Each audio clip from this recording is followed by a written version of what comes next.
രണ്ടാം ലോക മഹായുദ്ധകാലത്ത് ജാപ്പനീസ് സൈന്യത്തിനെതിരെ നേടിയ വിജയത്തിന്റെ 80ാം വാർഷികാഘോഷങ്ങളുടെ ഭാഗമായാണ് ചൈന സൈനിക പരേഡ് നടത്തിയത്.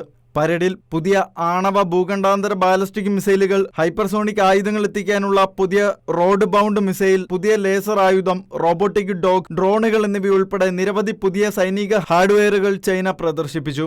റഷ്യൻ പ്രസിഡന്റ് വ്ളാഡിമിർ പുടിൻ, ഉത്തര കൊറിയൻ ഭരണാധികാരി Kim Jong Un, Indonesian president Prabowo Subianto എന്നിവർ പരേഡ് വീക്ഷിക്കാനെത്തിയിരുന്നു.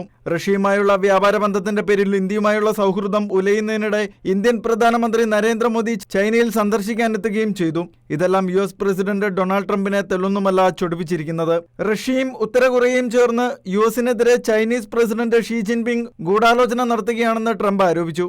USനെതിരെ ഗൂഢാലോചന നടത്തുന്നതിന് എന്റെ ഊഷ്മളമായ ആശംസകൾ വ്ളാഡിമിർ പുടിനെയും കിം ജോങ് ഉന്നിനെയും അറിയിക്കുക എന്ന് ഷിയെ അഭിസംബോധന ചെയ്ത് ട്രംപ് ബുധനാഴ്ച ട്രൂത്ത് സോഷ്യലിൽ കുറിച്ചു. അധിനിവേശ ജാപ്പനീസ് സേനയെ പുറത്താക്കുന്നതിൽ US നൽകിയ പിന്തുണയെ നിസ്സാരവൽക്കരിച്ചുകൊണ്ട് യുദ്ധകാല ചരിത്രം തിരുത്തിയെഴുതാനാണ് ചൈനയുടെ ശ്രമമെന്നും അതിൽ അതൃപ്തിയുണ്ടെന്നും ട്രംപ് കൂട്ടിച്ചേർത്തു. ഒട്ടേറെ അമേരിക്കക്കാർ ചൈനയ്ക്ക് വേണ്ടി ജീവത്യാഗം ചെയ്തിട്ടുണ്ടെന്നും അവരുടെ ധീരതയും ത്യാഗവും അർഹിക്കുന്ന വിധത്തിൽ സ്മരിക്കപ്പെടണമെന്നും ട്രംപ് കുറിച്ചു. ചൈനീസ് ജനതയ്ക്ക് ആശംസ അറിയിക്കുവാനും ട്രംപ് മറന്നിട്ടില്ല. തനിക്ക് യാതൊരു ഉത്കണ്ഠയുമില്ലെന്നും രാഷ്ട്രങ്ങളുടെ കൂടിക്കാഴ്ചയെക്കുറിച്ച് ട്രംപ് പറഞ്ഞിരുന്നു.